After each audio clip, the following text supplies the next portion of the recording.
I should like to pay a compliment to the Prime Minister. I'm sure this will not be disagreeable to him at a time when there are more brickbats than bouquets in the air around him. It cannot, it is true, be an unqualified compliment, but I trust it will not be despised on that account. In the days before 1974, James Callaghan was one of the doughtiest opponents of Britain's membership of the common market.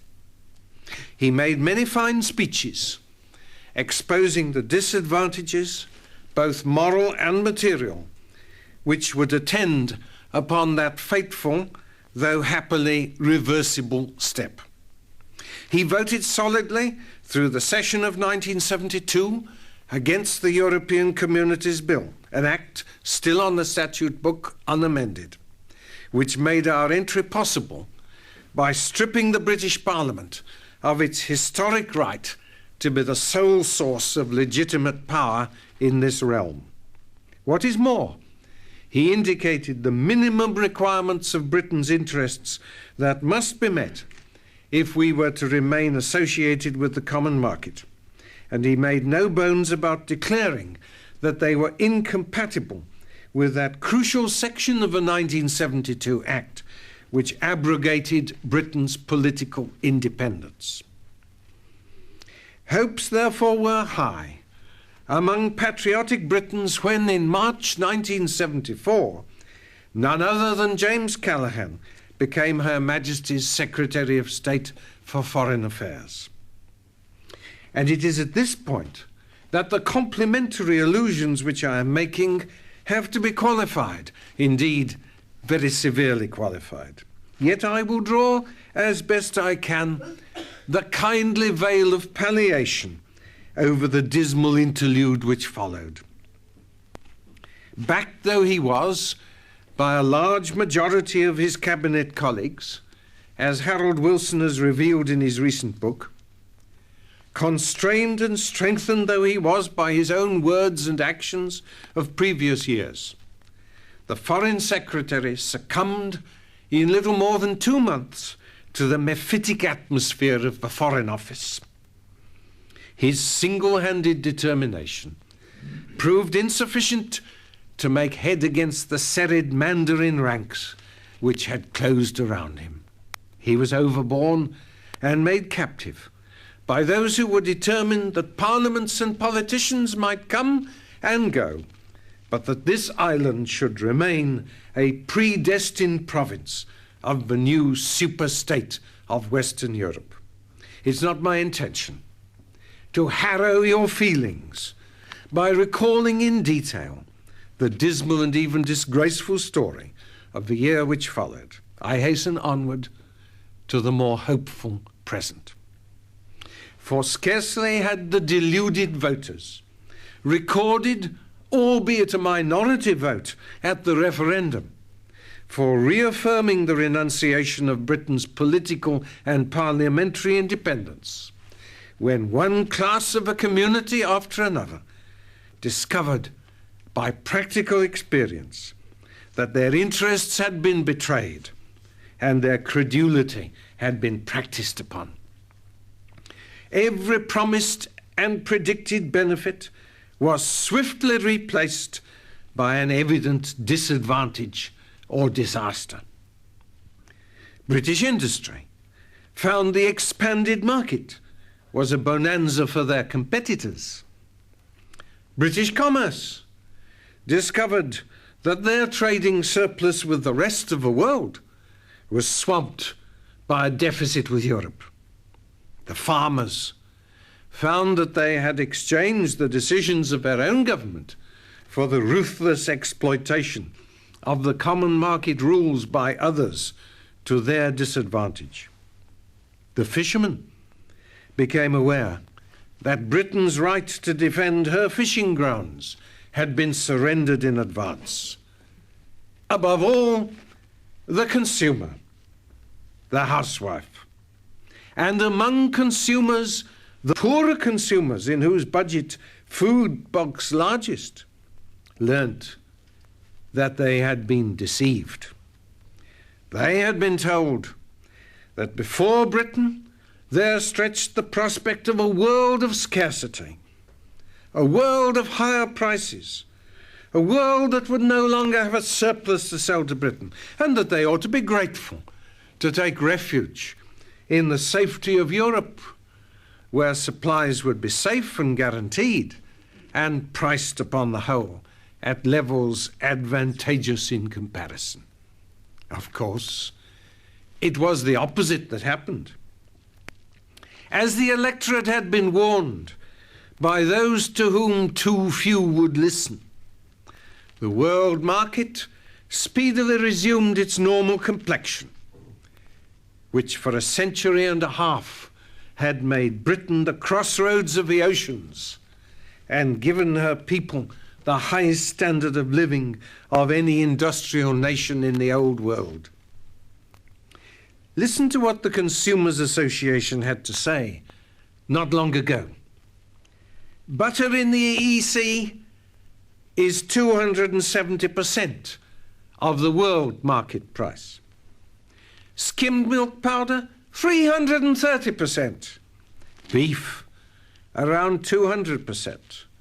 And wheat, around 150%. I wonder how many electors would have voted yes in 1975 if those figures had been before them then. However, I must come to that compliment, a genuine compliment, which I promised the Prime Minister. I recently asked him a question in the House of Commons. Would it not, I inquired, be of great assistance and satisfaction to the TUC and the public generally if this country were able to buy food at advantageous prices in world markets? Now, he didn't do what 9 politicians out of 10 would have done. He didn't beat about the bush and talk about security of supplies and world scarcities and countervailing benefits. He came straight out.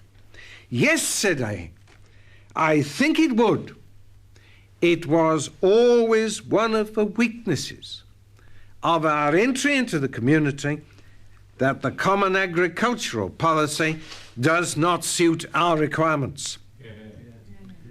They are words of truth, which deserve to be displayed in Whitehall in letters 10 feet high. It is, as the Prime Minister correctly stated it, a permanent truth and not a temporary conjuncture. The very principle of the common agricultural policy, which is the foundation, the French precondition, and the one functioning reality of the EEC to date, is a regime of self-sufficiency and high prices as a matter of deliberate policy, a regime totally incompatible with the requirements of a densely populated, highly industrialized island nation. It is something that the EEC cannot change and will not change, which is why I must part company with the Prime Minister when he continued. That's why, said he, we must pursue in the community, with some, though not all, other member countries, a policy of getting substantial reforms over a period. If it had been possible to get what's called reforms, but what really means a reversal of the whole principle of the CAP, we could have got them during the so-called renegotiation, over which James Callaghan himself presided. Then at least we had some leverage, as we could make it a condition of our continuing membership. Now, we have none, at least not until we are prepared to make our own terms, regardless of whether the rest say stay or go. I'll prove the same fact another way. We should, in 1975, if we'd been outside the community, have paid £800 million less food which we imported. And in 1976, that figure would have been much higher still. Now you will have heard that those good, kind people in the common market are paying us what is described as a subsidy towards keeping the price of our food below what it would otherwise be, by the device known as the green pound of pretending that the exchange rate of the pound sterling is much higher than it actually is. It is estimated that this costs them some £350 million, probably more, a year. Though incidentally, Britain is still a net contributor to the EEC after all else has been taken into account. Of course, they grumble, but they pay. Why do you think they are prepared to do that? I'll tell you. It is because it is worth all that and a great deal more to them to keep the British market imprisoned inside the high-cost, self-sufficient common agricultural policy of the EEC. For they know that in a year or two's time, when the transitional period is well and truly behind us, all this facade of green currencies can be dismantled. And we shall have to accept what the reality of our membership means. When, for instance, as the Food Industries Council estimates, butter will rise to double its present price. And that's in real terms, not just in terms of inflation. No wonder the other countries are determined to pay through the nose, if necessary, to keep Britain as a community milch cow, somewhat as the ants keep the green aphis. The last thing they have the slightest intention of doing is to permit Britain to resume her position as a world buyer and, incidentally, a world supplier. I've been talking about the price of butter and such like.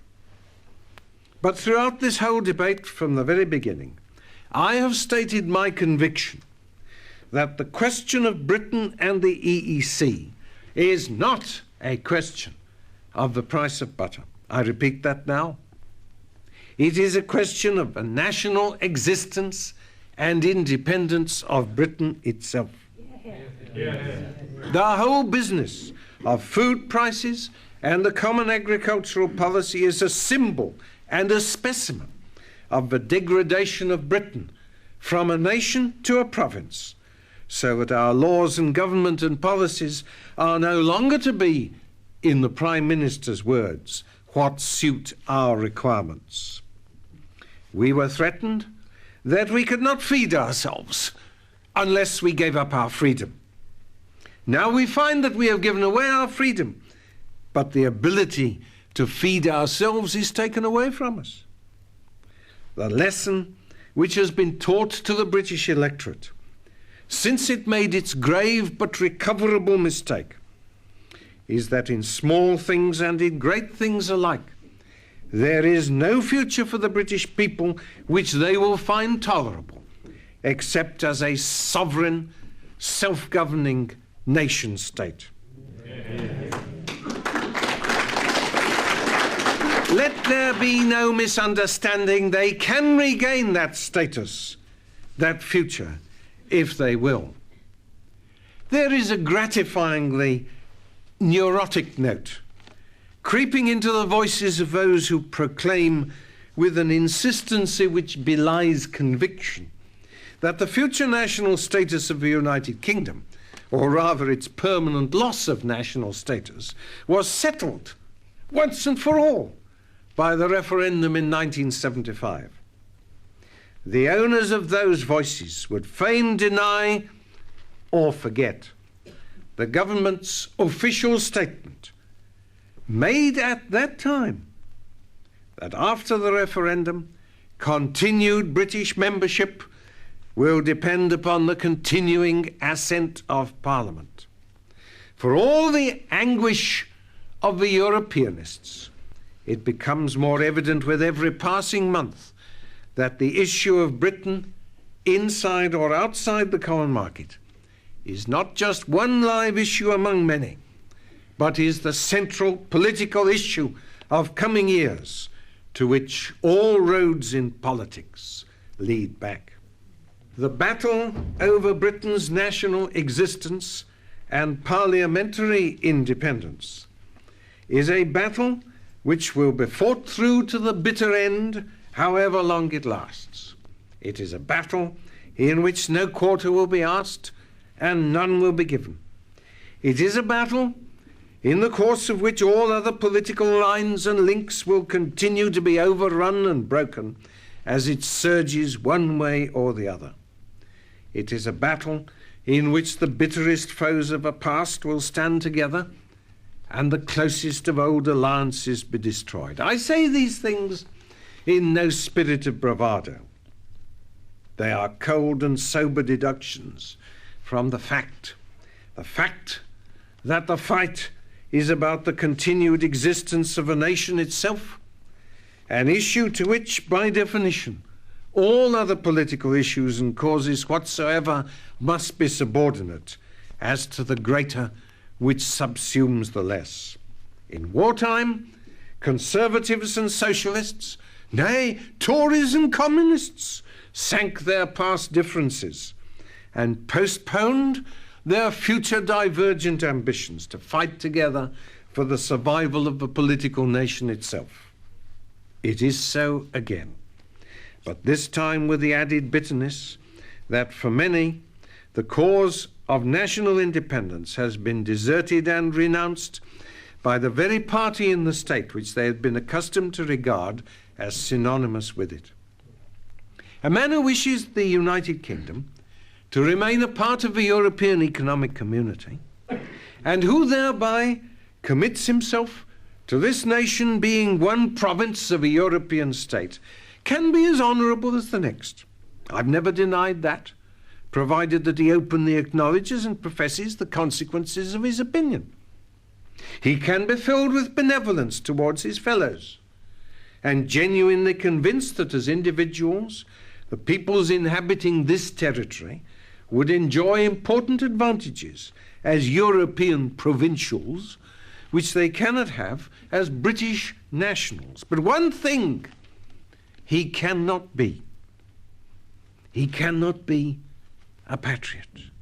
For the basis of his action and intention is the conviction that this country is no longer, or ought no longer to be, a patria, a nation state, whose people acknowledge no external human authority and owe no higher secular allegiance. The acceptance of a principle of a directly elected community assembly means one thing. It means that the community becomes a state. It ceases to be, like other international or supranational bodies, a combination or cooperation of states, all deriving their authority separately from their respective peoples. It becomes a sovereign entity in its own right, deriving its authority directly from the whole population. If anyone wishes for illustration, I invite him to imagine what would be the implications if the Assembly of the United Nations were directly elected by the peoples of the United Nations on a uniform electoral basis. That would indeed mark the creation of a world state. Look at the scene from below, from the point of view of the individual elector. He, along with his fellow electors, has sent a representative direct to the Parliament of that institution to which the UK Parliament has ceded comprehensive powers of legislation, taxation and expenditure, and to whose law it has given primacy over the domestic law of the United Kingdom. If some matter arises where the actions of a community involve his interests and wishes, where will he go? He will go to the representative elected for that very purpose, to an assembly to which all the proposals of a commission are submitted, and which can directly call before it the members of a commission to argue and to explain. He will not go to his representative in the provincial assembly at Westminster, who can act only indirectly through the British member of a council of ministers, and who would be told very smartly by the British minister in Parliament. But all these matters are dealt with in thorough detail and successive stages by the elected European Assembly and its committees. What business, he would be asked, was it of his, who had merely stood for the British Parliament, to try to debate it all over again and to interfere with matters exhaustively studied and settled by those properly mandated for the very purpose? In any case, the British minister at the council is a member of a team which decides collectively and can less than ever be bound by the views and wishes of the local parliamentarians elected upon local issues. Those, therefore, in Parliament who vote for the institution of direct elections from the United Kingdom to the Assembly of a Community will be voting to confirm that extinction of the United Kingdom as a nation and to reaffirm that determination to make it a province of a European state, which was implicit in the act of British membership itself. The battle for and against the survival of the British nation will be fought again upon that battlefield. This time, it must be won.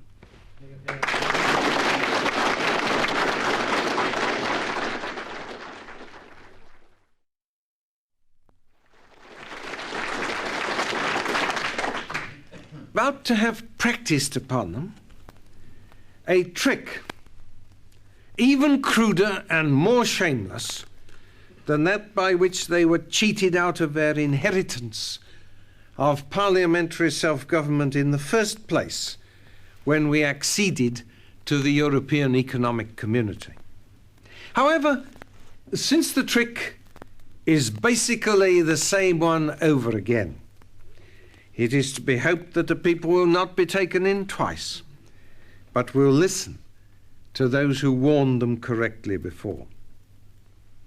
When the proposal that Britain should join the common market, put forward in 1971 and 72, and again when at the referendum it was proposed that British membership should be confirmed, the public were told, officially and solemnly by the political parties, that the British Parliament would lose none of its effective power.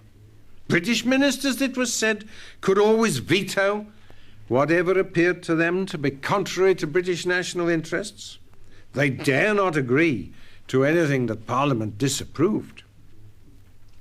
Those who warned that the first step was being taken towards the political unification of Western Europe and the degrading of the United Kingdom to the status of a European province were laughed to scorn. They were told that any such development, if it ever took place, would be many years, perhaps generations, in the future. Well, the referendum had not been over for 6 months before the government and the political parties were singing a different tune. The veto, it appeared, was more often a veto in reverse, a veto which others could use against what we wanted or proposed, but which we could not use to protect ourselves against what we did not want. A classic example is fishing, where unless the rules of a community are changed, the fleets of all the other members will be able to fish right up to our beaches. We cannot veto this because it's in the treaty, which the Conservative government signed and the Labour government failed to renegotiate. It is the status quo. But any change in it that we want, such as an exclusive 50-mile zone for our fishermen, can be vetoed out of hand by any of the members, even by landlocked Luxembourg. Month after month, we have had ministers coming to the House of Commons and declaring themselves opposed to community policies. Why, they positively encourage the House of Commons to vote against those policies. Then they go off to Brussels, and presently they come back, having agreed to those very policies, wringing their hands and saying, "We don't like this any more than you do, but we had to accept it because it was part of a package." Now, of all silly sayings, one of the silliest is the saying, "You can't put the clock back." Of course you can put the clock back, and you often do. If a clock is showing the wrong time, you put it back or forward, whichever is necessary, without the slightest hesitation. So in human life, and in a nation's life, if a mistake has been made, we ought to put it right, if we can. Some mistakes, especially in an individual's life, are irreversible. And there may, though more rarely, be such in the life of a nation. But we ought always to be on our guard against those who tell us so, who whisper in our ear, "It's done now, and it can't be undone." For those are commonly the voices of cowardice or indolence, and sometimes of downright evil intent. Certainly the mistake which Britain made in giving up her parliamentary self-government and national independence to become a part of the European Economic Community is not irreversible. One would suppose it was, and that is what you are intended to suppose. To listen to the chorus of politicians and newspaper editors who keep chanting like an incantation, "You're in the market now. The referendum's over. You've got to live with it now and make the best of it, whether it was right or wrong, and whether you like it or not." Most of them must know, and all of them ought to know, that that is not true. Whenever it is repeated, it is the repetition of a falsehood, conscious or not. That can be proved, and conclusively and irrefutably proved in an instant. The government itself, when in 1975 it proposed to the electorate that they should answer yes at the referendum, stated clearly and without qualification in the official declaration that after the referendum, if a majority was for staying in, the continued membership of Britain would still depend on the continuing assent of Parliament. Our Charter is enshrined in the very words of the government's own referendum statement. The British Parliament retains the final right to repeal the Act which took us into the market. Thus, our continuing membership will depend on the continuing assent of Parliament. No room there for the suggestion that now the referendum's over, it's all settled. No. The government's solemn assurance is that the question is not settled and remains at all times open. Nor is there any room for arguing that we are bound, either morally or legally, to a decision once taken. If that were so, there could be no talk about the continuing assent of Parliament. Parliament would have to be told, "You're bound now and cannot and must not break your word." Nothing of that.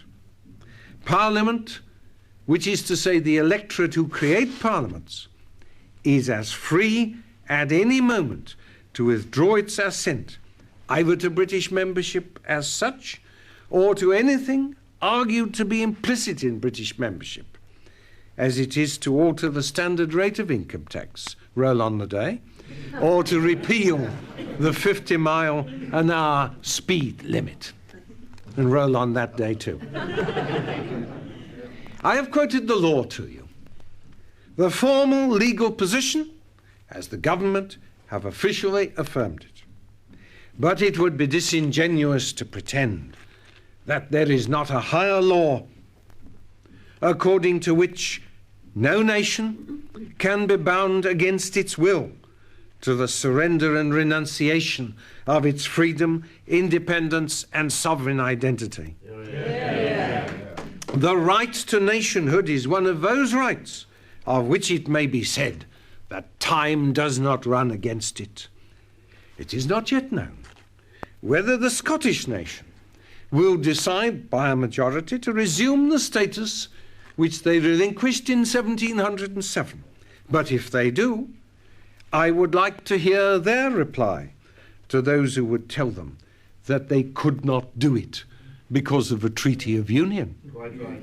History is littered, and some of its most glorious pages are adorned with the instances of nations which reasserted and reclaimed their right to govern themselves and live under their own laws and policies, not after 5 or 10 years of eclipse, but after centuries. It is bitterly ironical that an Englishman of all people should need to argue the point at all to his countrymen, seeing that, historically, we have made the cause of nations rightly struggling to be free our own cause. In doing so, we have been deterred by no superstitious awe before the title deeds of tyrannies or empires. There is no superior jurisprudence which can ever say to a nation, you shall not, or you shall no longer be the masters of your own fate. I doubt indeed whether any nation can ever be brought to renounce its own self-mastery except it was deceived, except by means of trickery and cheating. Certainly it was by deception that Britain was hijacked into the European community in 1972. It was by deception that it was induced to give retrospective assent to the hijacking at the referendum in 1975. And it is by deception that the hijackers are now engaged in obtaining a further stage of Britain's amalgamation into the new West European state by a new and far-reaching transfer of authority. Parliament is shortly going to be invited to authorize the direct representation of the electorate of the United Kingdom in a parliament of the EEC. The government claimed to have discovered that we are morally and legally bound to do this in accordance with the Treaty of Rome, to which we acceded by the Treaty of Brussels in 1972. Now, it's a most extraordinary thing and highly convenient for the hijackers that this discovery remained unmade, or at any rate unannounced, not merely until after the exhaustive debates in 1972, when the European Communities Bill was forced through the House of Commons by means of the guillotine and the grace of a handful of Liberal MPs, but until after the referendum in 1975. Was it not extraordinary that no one should have happened to mention to those who might have been considering voting yes, that thereby, incidentally, they were approving the principle of a directly elected European Parliament? It was indeed. But what is more remarkable is that the government were at pains to declare that the question of direct elections was outside the referendum altogether. It almost defies belief that direct elections to the European Assembly were not mentioned at all in the document which the government addressed to the electorate at the referendum. Many of us, of course, did at that time warn the electorate that a yes vote meant commitment to a European Parliament, which would supersede and override our own. But if we had dared to say that in the event of a yes vote, such a thing would be agreed to within a year, we should not merely have been pooh-poohed as alarmists with extravagant imaginations. We should have been accused of downright lying. Had not the government itself, in the White Paper, report on renegotiation, made it clear that the issue of direct elections did not arise and was not involved in the referendum? Here's the passage. It was made absolutely clear by the United Kingdom that Her Majesty's government could not take up a position on the proposal for direct elections to the European Assembly by universal suffrage before the process of renegotiation had been completed and the results of renegotiation submitted to the British people. How could the government say in March 1975 that they could not yet take up a position on direct elections, and then claim after June, 3 months later, that direct elections had always been implicit in the treaty and that everybody should have known it all along? It was a piece of electoral deception worthy to put alongside the Conservative parties. Our commitment is to negotiate no less, no more at the 1970 election. What it turns out the government were really doing was to tell their European colleagues that until after the referendum they didn't intend to reveal to the British people that those who voted yes were voting for a directly elected European Parliament, because that would have blown to the winds the claim of some pro-marketeers that no real diminution of national independence and self-government was involved. Of course it was. Of course it is. Does anyone seriously imagine that the Parliament of this country will for long be allowed to debate matters which have already been debated and approved in a directly elected Parliament of EEC? Our own national Parliament at Westminster will soon be told to mind its own little local difficulties and not meddle in the affairs of a community, which are the business of those directly elected by the same electors for that very purpose. It is true that at present the formal powers of a European Assembly are limited, though they do include the power of almost nuclear dimensions to dismiss the European Commission itself or to reject the community's entire draft budget. What is true, however, is that those powers can at any time be extended by amendment of a treaty, and that under Section 1 of the Act of 1972, that would require no more than a single vote of the House of Commons, taken after a debate which need last no more than 90 minutes. It is true that Parliament, and through Parliament the electorate, have still the power to refuse to accept direct elections. But the same soft soap is being used again as in 1972 and 1975.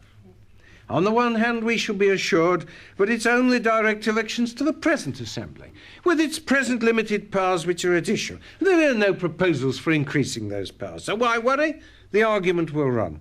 It won't be for a long time ahead, if ever, that the directly elected Assembly becomes a real Parliament with real powers, and that will only happen in the fullness of time if we agree to it of our own free will. On the other hand, we should be told that it would be bad faith to reject an undertaking to the other member states into which the government have entered, and that in any case direct elections were always envisaged by the Rome Treaty to which we have acceded. This is false, and I will prove it to be so, and I will prove that the government themselves know it to be so. Once again, the British nation is to be induced by trickery to sign away its birthright. Let me read to you the words in the Treaty of Rome, which, so the government claimed to be convinced, create an obligation upon member states to set up a directly elected European Parliament.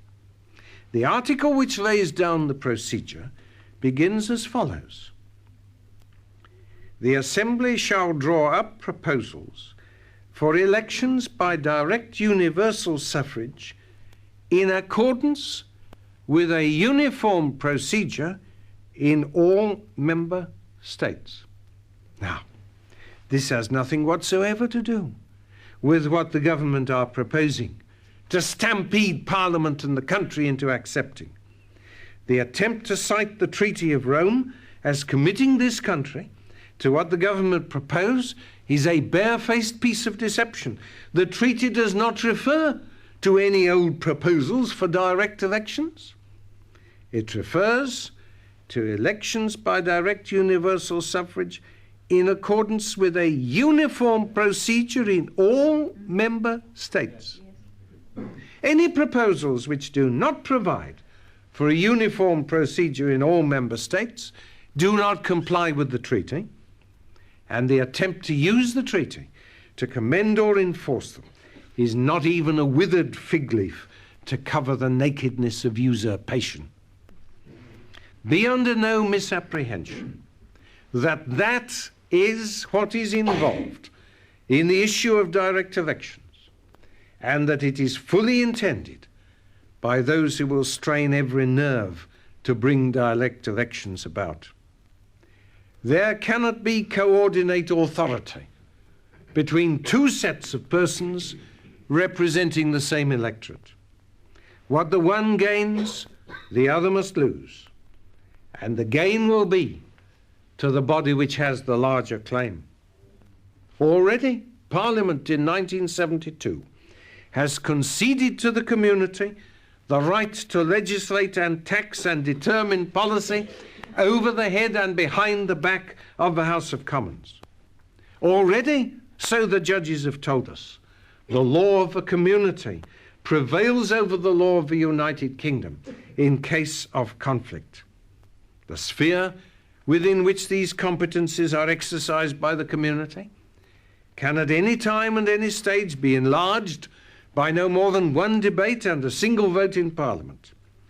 Can anyone but a fool seriously suppose that if the community, already thus equipped, is endowed with the authority derived from a body which directly represents the total electorate, the elective bodies of the member states will not shrink and shrivel under the spreading shade of a European Parliament, Commission and Council. To that, increasingly, our ministers and governments will look, and not to the provincial assembly, which our once all-powerful House of Commons will have become. It would be equally a mistake to suppose that this result will be unintended. I had the privilege, if so it be, in a select committee, as it happened, in the last session of Parliament, to hear one of the warmest advocates of British membership of the EEC hail as a great consideration in its favour the fact that the Parliament and electorate of the United Kingdom would be prevented from what he called doing silly things by having surrendered the power to legislate independently and being subjected to the laws and policies of the European state.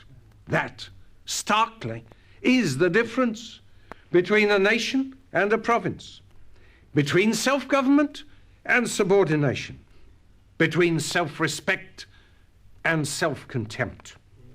The choice between them, still open, still free, in no wise morally or legally preempted, is the choice your representatives will shortly be making in Parliament.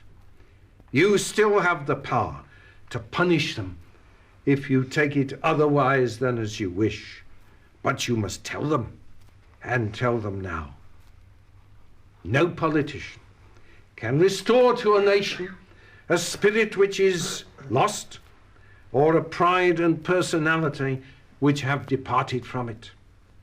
What politicians can do, if that spirit still exists, and that pride and personality are merely latent and not extinct, is to show the nation when the time to exert itself has arrived, and when the opportunity is present.